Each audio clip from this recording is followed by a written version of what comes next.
ಓಂ ನಮಃ ಶಿವಾಯ ಓಂ ನಮಃ ಶಿವಾಯ ಹರ ಹರ ಭೋಲೆ ನಮಃ ಶಿವಾಯ ಓಂ ನಮಃ ಶಿವಾಯ ಓಂ ನಮಃ ಶಿವಾಯ ಹರ ಹರ ಭೋಲೆ ನಮಃ ಶಿವಾಯ ಓಂ ನಮಃ ಶಿವಾಯ ಓಂ ನಮಃ ಶಿವಾಯ ಹರ ಹರ ಭೋಲೆ ನಮಃ ಶಿವಾಯ ಓಂ ನಮಃ ಶಿವಾಯ. ಬಾಗಲ್ರಿ ಬಾಗಲ್ರಿ ಸ್ವಲ್ಪ ಮಾತಾಡೈತ್ರಿ ಆಂಟಿ. ಹೌದಾ, ಕೂತ್ಕೊ ಮಾತಾಡೋಣ. ಹಾಂ ರೀ ಆಂಟಿ.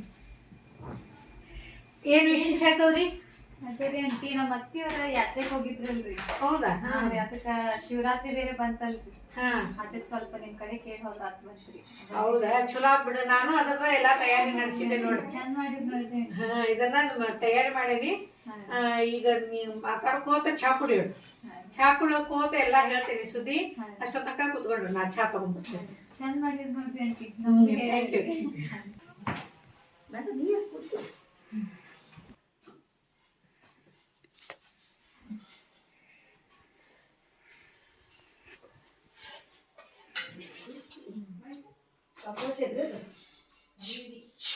ಮತ್ತೆ ನಿಮ್ಮ ಅತ್ತಿಯವ್ರು ಯಾವಾಗ ಬರ್ತಾರೆ?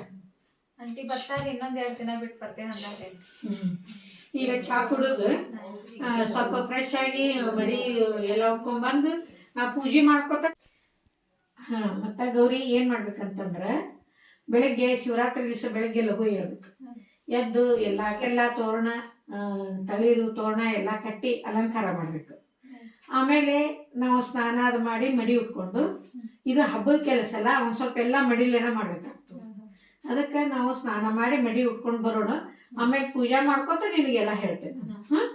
ಸರಿ, ರೆಡಿಯಾಗಿ ಬರೋಣ.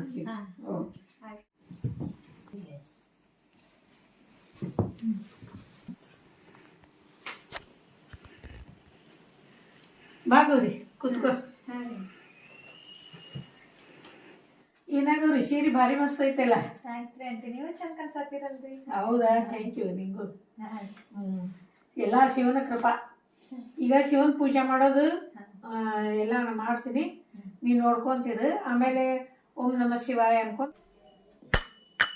ಓಂ ನಮಃ ಶಿವಾಯ ಓಂ ನಮಃ ಶಿವಾಯ ಹರ ಹರ ಭೋಲೆ ನಮಃ ಶಿವಾಯ ಓಂ ನಮಃ ಶಿವಾಯ ಓಂ ನಮಃ ಶಿವಾಯ ಹರ ಹರ ಭೋಲೆ ನಮಃ ಶಿವಾಯ ಓಂ ನಮಃ ಶಿವಾಯ ಓಂ ನಮಃ ಶಿವಾಯ ಹರ ಹರ ಭೋಲೆ ನಮಃ ಶಿವಾಯ ಓಂ ನಮಃ ಶಿವ. ಗೌರಿ, ಪೂಜೆ ಮಾಡೋದೆಲ್ಲ ಹೇಳ್ತೀನಿ. ಇಬ್ರು ಸೇರಿ ಪೂಜೆ ಮಾಡೋಣ. ಫಸ್ಟ್ ಬೆಳ್ಳಿ ಕಟ್ಟಿ ತಗೊಂಡು ಇದ್ರೊಳಗೆ ಈಶ್ವರನ ಇಟ್ಕೊಳ್ಳೋಣ. ಈಶ್ವರನ ಇಟ್ಕೊಂಡು ಫಸ್ಟ್ ನೀರಿನಿಂದ ಅಭಿಷೇಕ ಮಾಡೋಣ. ಮಂತ್ರ ಹೇಳ್ಕೊಂತ ಓಂ ನಮಃ ಶಿವಾಯ ಅಂತ ಹೇಳ್ಕೊಂತ ಮಾಡೋಣ. ಓಂ ನಮಃ ಶಿವಾಯ ಓಂ ನಮಃ ಶಿವಾಯ ಓಂ ನಮಃ ಶಿವಾಯ ಓಂ ನಮಃ ಶಿವಾಯ ಓಂ ನಮಃ ಶಿವಾಯ. ಈಗ ಹಾಲಿನಿಂದ ಅಭಿಷೇಕ ಮಾಡೋಣ. ಓಂ ನಮಃ ಶಿವಾಯ ಓಂ ನಮಃ ಶಿವಾಯ ಓಂ ನಮಃ ಶಿವಾಯ ಓಂ ನಮಃ ಶಿವಾಯ ಓಂ ನಮಃ ಶಿವಾಯ. ಈಗ ಮತ್ತೆ ಇದರಲ್ಲೇ ಮತ್ತೆ ಮಾಡಬೇಕು 2 ಸರಿ. ಓಂ ನಮಃ ಶಿವಾಯ ಓಂ ನಮಃ ಶಿವಾಯ. ಇಷ್ಟ ಆತಂದ್ರೆ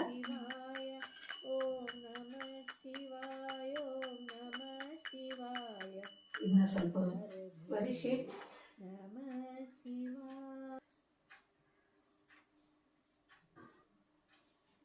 ಇಲ್ಲಿ ಇಟ್ಟು ಇನ್ನು ಅದಕ್ಕೆ ಅಭಿಷೇಕ ಆಯ್ತು. ಅಭಿಷೇಕ ಆದಮೇಲೆ ಗಂಧ ಹಚ್ಚಬೇಕು. ಆಮೇಲೆ ಕುಂಕುಮದ ಕೊಡೋದು. ಆಮೇಲೆ ಕುಂಕುಮ ಹಚ್ಚಬೇಕು. ಹಚ್ಚಿ ಆಮೇಲೆ ಬಿಲ್ವ ಪತ್ರೆ ಏರಿಸ್ಬೇಕು.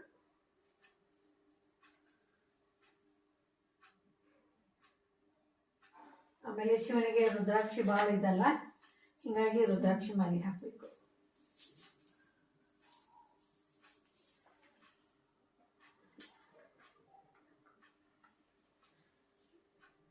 ಓಂ ನಮಃ ಶಿವಾಯ.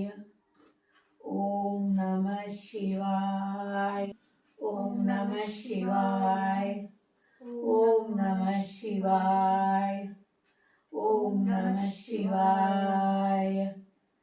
ಓಂ ನಮಃ ಶಿವಾಯ. ಆಮೇಲೆ ಹೂ ಏರಿಸ್ಬೇಕು.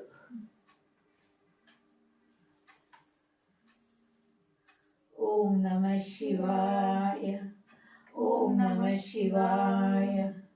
ಓಂ ನಮಃ ಶಿವಾಯ. ಓಂ ನಮಃ ಶಿವಾಯ.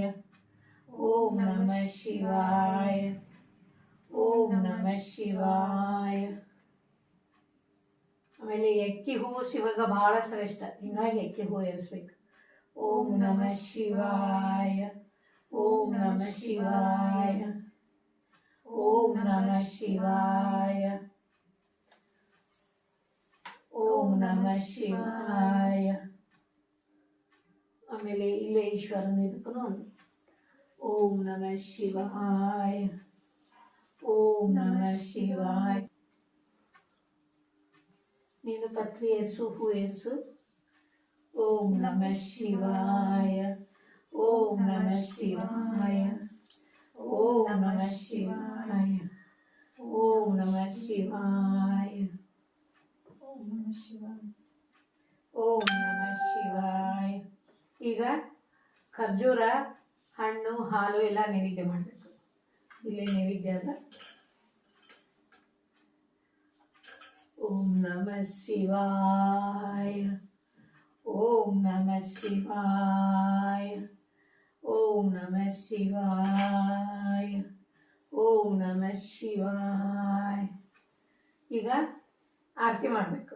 ಉದಿನ ಕಡ್ಡಿ ಧೂಪ ಕೊಡು. ಇದು ಉತ್ತರಾಣಿ ಕಡ್ಡಿ ಅಂತ ಹೇಳಿ, ಇದರಿಂದ ಶಿವಗ ಧೂಪ ಬೀಳೋದು ಭಾಳ ಶ್ರೇಷ್ಠ. ಹಿಂಗಾಗಿ ಇದನ್ನು ಬೆಳಗಬೇಕು. ಇದನ್ನು ಸ್ವಲ್ಪ ತುಪ್ಪದಾಗ ಎದ್ಬೇಕು. ಈಗ ಇದು ಉತ್ತರಾಣಿ ಕಡ್ಡಿ ಅಂತ ಭಾಳ ಶಿವಗ ಶ್ರೇಷ್ಠ. ಅದಕ್ಕೆ ಇದನ್ನು ತುಪ್ಪದಾಗ ಕೈಸಿ ಇದನ್ನು ಶಿವಗ ಬೆಳಗಬೇಕು. ಓಂ ನಮಃ ಶಿವಾಯ. ಓಂ ನಮಃ ಶಿವಾಯ. ಓಂ ನಮಃ ಶಿವಾಯ. ಓಂ ನಮಃ ಶಿವಾಯ. ಓಂ ನಮಃ ಶಿವಾಯ. ಓಂ ನಮಃ ಶಿವಾಯ. ಓಂ ನಮಃ ಶಿವಾಯ. ಇದು ತುಪ್ಪದ ಬಟ್ಟೆ, ಇದನ್ನ ಬೆಳಗಬೇಕು.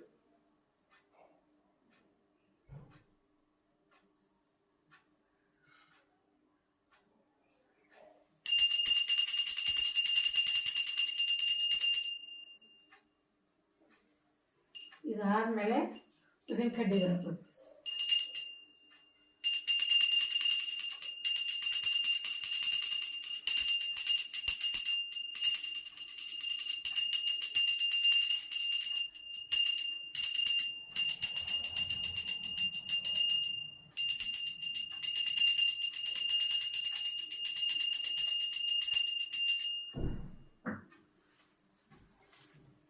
ಓಂ ನಮಃ ಶಿವಾಯ. ಓಂ ನಮಃ ಶಿವಾಯ.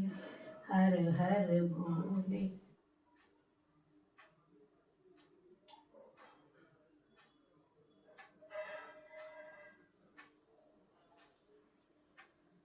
ಇಬ್ರು ಇಡೋಣ ಆರತಿ.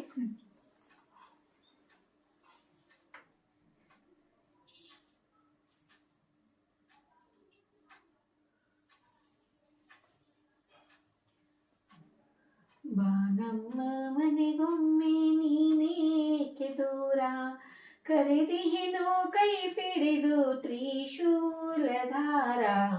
ಬಾನಮ್ಮ ಮನೆಗೊಮ್ಮೆ ನೀನೇಕೆ ದೂರ, ತಂದೆಯಾಗಿಯೇ ನೀನು ತಾಯಿಯಾಗಿಯೇ ನೀನು, ಬಂದೆನ್ನ ಕರೆದುಕೋ ಹೇ ಎನ್ನ ದೇವಾ. ಬಾನಮ್ಮ ಮನೆಗೊಮ್ಮೆ ನೀನೇಕೆ ದೂರ. ಓಂ ನಮಃ ಶಿವಾಯ. ಓಂ ನಮಃ ಶಿವಾಯ. ನನಗೆ ಏನಾರು ಬೇಕಂದ್ರೆ ನಾವು ಬೇಡ್ಕೊಂಡು ದೇವರಿಗೆ ನಮಸ್ಕಾರ ಮಾಡಿ ಬೇಡ್ಕೋಬೇಕು.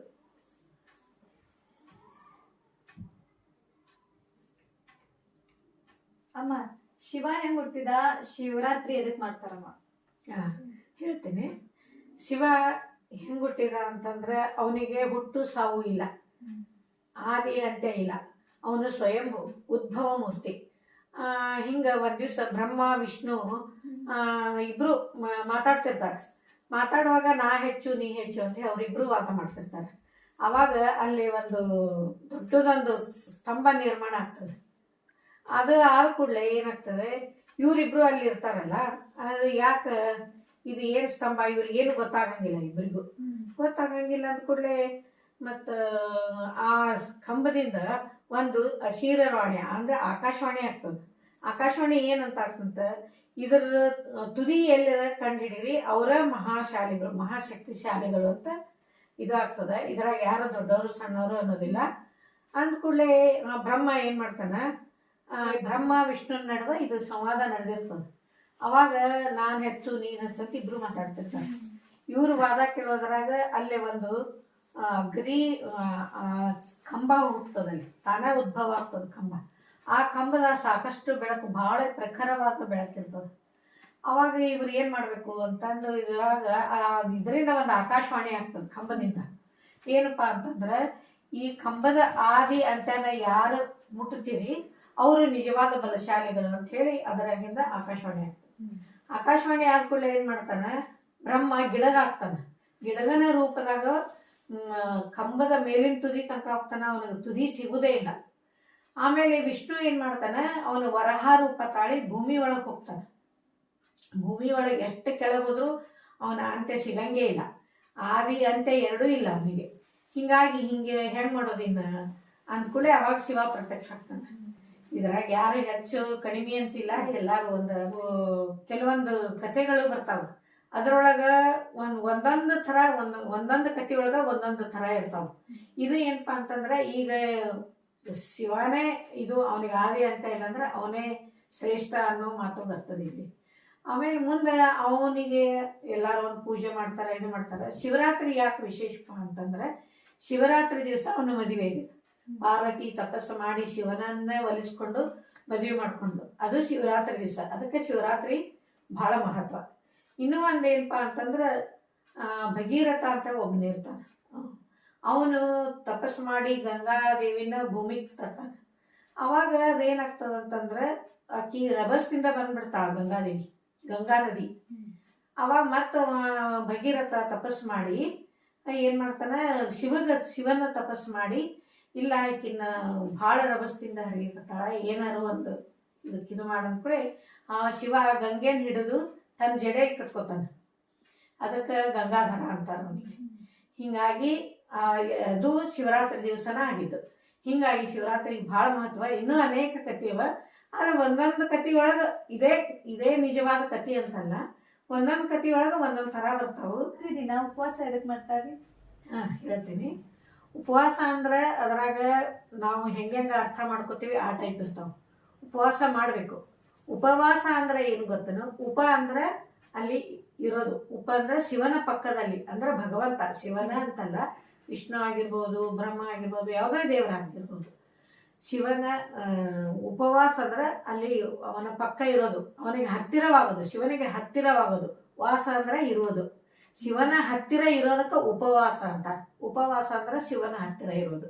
ಆಮೇಲೆ ಅದನ್ನ ಈಗ ಕೆಲವೊಂದು ರೂಢಿಯೊಳಗೆ ಅವತ್ತು ಉಪವಾಸ ಇದ್ದು ಪೂಜೆ ಮಾಡಬೇಕು ಅಂಥೇಳಿ ಕೆಲವು ಜನ ಫುಲ್ ಉಪವಾಸ ಇರ್ತಾರೆ, ಬರೀ ಫಲಹಾರ ಹಣ್ಣು ಹಾಲು ತಗೋತಾರೆ. ಕೆಲವರು ಏನೂ ತಗೊಳಂಗಿಲ್ಲ. ಈಗ ಅವ್ರವ್ರ ಇದ್ರ ಮೇಲೆ ಅದು. ಆಮೇಲೆ ಪೂರ್ತಿ ಖಾಲಿ ಹೊಟ್ಟೆ ಇಟ್ಕೊಂಡು ಉಪವಾಸ ಅಂತಂದ್ರೆ, ನಾವು ಜಪಕ್ಕೆ ಕೂತ್ರು ಜಪ ಮಾಡಬೇಕಾದ್ರೆ ಹೊಟ್ಟೆ ಕಡೆ ಲಕ್ಷ್ಯ ಜಾಸ್ತಿ ಹೋಗ್ತದೆ. ಪೂರ್ತಿ ಉಪವಾಸ ಇದ್ರು ಫುಲ್ ಊಟ ಮಾಡಿದ್ರೆ ಹೊಟ್ಟೆ ಕಡೆ ಜಾಸ್ತಿ ಲಕ್ಷ್ಯ ಹೋಗ್ತದೆ. ಹೀಗಾಗಿ ಫಲಹಾರನ ಲೈಟಾಗಿ ತಗೊಂಡು ಶಿವನ ಹತ್ರ ಇದ್ದು ಶಿವನ ಧ್ಯಾನ ಮಾಡೋದಕ್ಕೆ ಉಪವಾಸ ಮಾಡ್ತಾರೆ. ಸದಾ ಶಿವನ ಧ್ಯಾನ ಮಾಡೋದಕ್ಕೆ ಉಪವಾಸ ಅಂತಾರೆ. ಅದರಾಗ ಧ್ಯಾನನೂ ಆಗಿರ್ಬೇಕು, ಹೊಟ್ಟಿದು ಆಗಿರ್ಬೇಕು. ಹಂಗೆ ಮಾಡಿ ಅದಕ್ಕೆ ಉಪವಾಸ ಅಂತ ಹೆಸರಿರ್ತಾರೆ ಅಷ್ಟೇ. ಆಮೇಲೆ ಮುಂದೆ ಇದು ಉಪವಾಸ ಆಗ್ತದೆ, ಧ್ಯಾನ ಆಗ್ತದೆ, ಪೂಜೆ ಆಗ್ತದೆ. ಎಲ್ಲ ಆದಮೇಲೆ ಅಂತ ಅಂದ್ರೆ ಎಲ್ಲರೂ ಮಂದಿ ಕೂಡ್ತಾರೆ ದೇವಸ್ಥಾನದಾಗಲಿ. ಈಗ ಮನ್ಯಾಗ ನಾವು ಹಿಂಗೆ ಪೂಜೆ ಮಾಡೀವಿ. ಹಿಂಗೆ ಪೂಜೆ ಮಾಡಿ ಈಗ ರಾತ್ರಿ ಏನು ಮಾಡ್ತೀವಿ, ನಾವು ಜಾಗರಣೆ ಮಾಡ್ತೀವಿ. ಯಾರ್ಯಾರಿಗೆ ಹಾಡು ಬರ್ತಾವೆ, ಶಿವನ ಹಾಡು ಆಗಲಿ ಯಾವ ಹಾಡು, ದೇವರ ಹಾಡುಗಳನ್ನು ನಾಮಗಳನ್ನು ಎಲ್ಲರೂ ಹೇಳ್ತಾರೆ, ಭಜನೆ ಮಾಡ್ತಾರೆ. ತಾಳ ತೊಗೊಂಡು ಬೆಳತನಕ ಭಜನೆ ಮಾಡೇವಿ ನಾವು ಭಾಳ ಸರಿ. ಇನ್ನೂ ಮಾಡ್ತಾರೆ. ಅದನ್ನು ರೂಢಿ ಹೊಡ್ಕೊಂಡು ಜಾಗರಣೆ ಮಾಡಬೇಕು. ಅವನ್ನ ಯಾವತ್ತು ಶಿವ ಅವಾಗ ಇನ್ನೊಂದು ಏನಾಗಿರ್ತದಂದ್ರೆ ಸಮುದ್ರ ಮಥನ ಮಾಡ್ತಿರ್ತಾರೆ ದೇವತೆಗಳು ರಾಕ್ಷಸರು. ಅವಾಗ ಏನಾಗ್ತದೆ, ಅದು ಸಮುದ್ರ ಮಥನ ಮಾಡೋ ಮುಂದೆ ಹಿಂಗೆ ವಿಷ ಬರ್ತದೆ. ವಿಷ ಬಂದ್ಕೊಳ್ಳೆ ಇವ ವಿಷ ಕುಡಿದು ಬಿಡ್ತಾನೆ ಶಿವ. ವಿಷ ಕುಡಿದ್ಕೊಳ್ಳೆ ಇಲ್ಲಿ ಅವನ ಗಂಟ್ಲ ಎಲ್ಲ ನೀಲಿ ಆಗಿಬಿಡ್ತದೆ. ನೀಲಿ ಆದ ಕೂಡಲೇ ಇನ್ನು ಬೆಳತನಕ ಅವ ನಿದ್ದೆ ಮಾಡಿದ್ರೆ ತ್ರಾಸ ಆಗ್ತದೆ ಅಂತ ಹೇಳಿ ಪಾರ್ವತಿ ಬೆಳತನಕ ಅವನ ಜೊತೆ ಎಚ್ಚರಿದ್ದು ಆ ವಿಷ ಕೆಳಗೆ ಹೋಗ್ಲಾರ್ದಂಗ ಇಲ್ಲಿ ಹಿಡ್ಕೊಂಡು ಆಕಿ ನಿದ್ದೆಗೆಟ್ಟು ಕೊಡ್ತಾಳೆ. ಅದರಿಂದನೂ ಕೆಲವರು ಜಾಗರಣೆ ಅಂತಂದು ಉಪವಾಸ ಮಾಡ್ತಾರೆ. ಶಿವನ ಬದುಕಿಸೋದಂತಲ್ಲ, ಬಟ್ ಶಿವನ ಸಲುವಾಗಿ ಜಾಗರಣೆ ಮಾಡ್ತಾರೆ. ಇದು ನನಗೆ ಗೊತ್ತಿದ್ದ ಪ್ರಕಾರ. ಇನ್ನೂ ಇದ್ರಾಗ ಅನೇಕ ಕಥೆಗಳು, ಭಾಳ ಟೈಪ್ ಕಥೆಗಳು ಅದು ಅವ್ರವ್ರ ಶಿವಾಯ ನಮಃ ಓಂ ಶಿವಾಯ ನಮಃ ಓಂ ಶಿವಾಯ ನಮಃ ಓಂ ಶಿವಾಯ ನಮಃ ಓಂ ಶಿವಾಯ ನಮಃ ಓಂ ಶಿವಾಯ ನಮಃ ಓಂ ಶಿವಾಯ ನಮಃ ಓಂ ಶಿವಾಯ ನಮಃ ಓಂ ಶಿವಾಯ ನಮಃ ಓಂ ಶಿವಾಯ ನಮಃ ಓಂ ಶಿವಾಯ ನಮಃ ಓಂ ಶಿವಾಯ ನಮಃ ಓಂ ಶಿವಾಯ ನಮಃ ಶಿವಾಯ ನಮಃ ಓಂ ಶಿವಾಯ ನಮಃ ಓಂ ಶಿವಾಯ ನಮಃ ಓಂ ಶಿವಾಯ ನಮಃ ಓಂ ಶಿವಾಯ ನಮಃ ಓಂ ಶಿವಾಯ ನಮಃ ಓಂ ಶಿವಾಯ ನಮಃ ಓಂ ಶಿವಾಯ ನಮಃ ಓಂ ಶಿವಾಯ ನಮಃ ಓಂ ಶಿವಾಯ